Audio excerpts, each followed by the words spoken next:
Assalamualaikum warahmatullahi wabarakatuh. Bertemu kembali dengan saya Jan Nahar Sadam Asidiki, dosen jurusan Ilmu Ekonomi, Fakultas Bisnis dan Ekonomika, Universitas Islam Indonesia. Pada kesempatan kali ini saya akan menjelaskan bagaimana cara memperoleh, mengembangkan, dan mendistribusikan harta dalam Islam.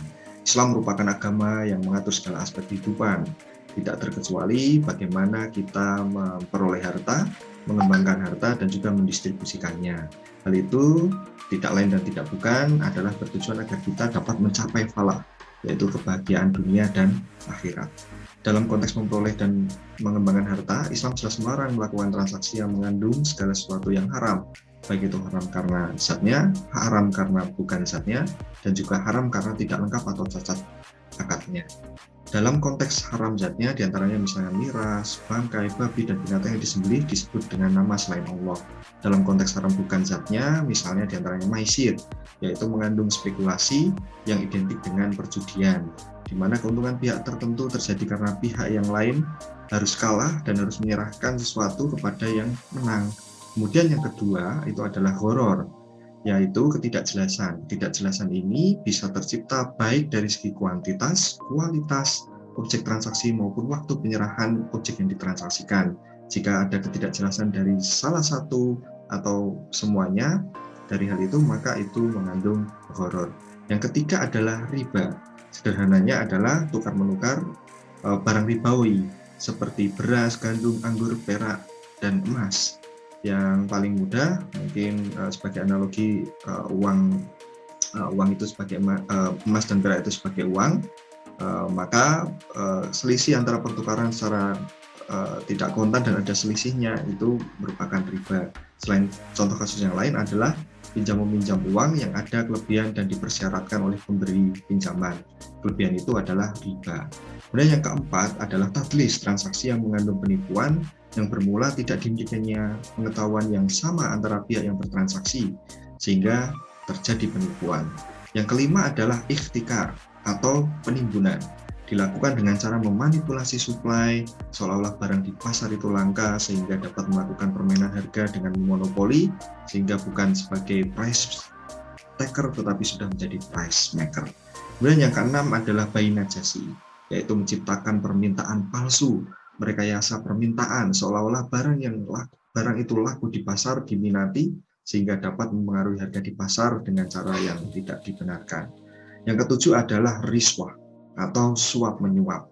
Jadi suap menyuap itu memberikan sesuatu dengan tujuan untuk mempengaruhi keputusan yang memiliki wewenang tertentu. Dan Islam tampak melarang banyak hal gitu ya, banyak hal yang dilarang dalam Islam. Tapi bukan berarti Islam tidak bisa kaya.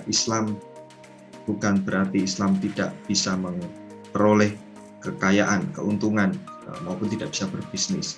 Islam juga memperbolehkan hal-hal tertentu dalam transaksi, dalam memperoleh harta, dalam mengembangkan harta dengan cara yang diperbolehkan. Yaitu ada 3 metode yang dapat dilakukan. Metode yang pertama adalah menggunakan metode jual beli atau al-bai. Jadi beli suatu barang kemudian dijual kembali dengan harga beli ditambah keuntungan yang disebut sebagai margin.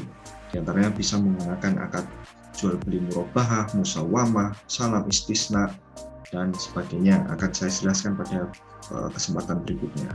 Kemudian yang kedua menggunakan metode sewa menyewa, yaitu disebut sebagai ijarah.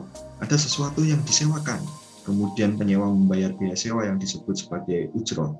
Yang disewakan ini bisa berupa benda, tenaga kerja seperti tenaga guru, dosen, dokter, dan sebagainya. Ijarah juga ada ijarah murni, hanya sewa-sewa murni tanpa diikuti perpindahan kepemilikan, tetapi juga ada ijarah yang diikuti dengan perpindahan kepemilikan yang disebut sebagai ijarah muntahiyah bitamlik. Akan saya jelaskan pada kesempatan yang lain.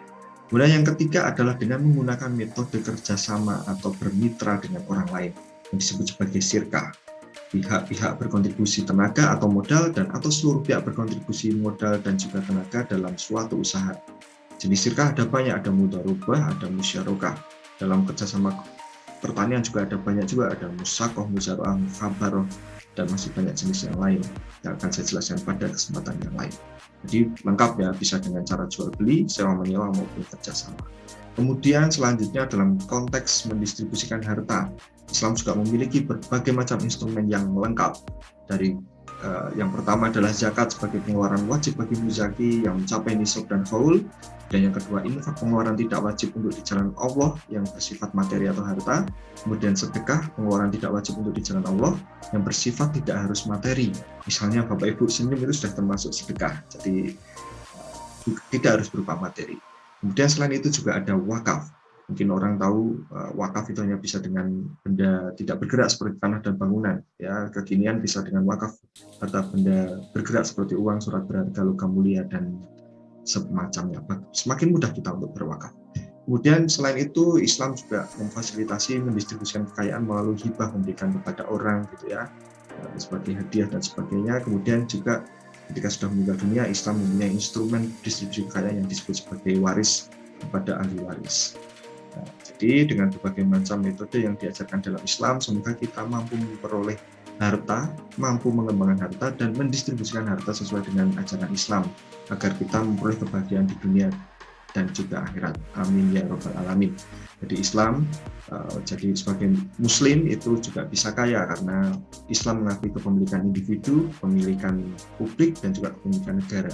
Jadi dengan kerja keras kita bisa jadi kaya, asal dengan batasan-batasan yang diperbolehkan dalam Islam. Demikian yang dapat saya sampaikan. Mohon maaf jika terdapat kesalahan. Billahi bisabilil haq, fastabiqul khairat. Billahi taufiq wal hidayah. Wassalamualaikum warahmatullahi wabarakatuh.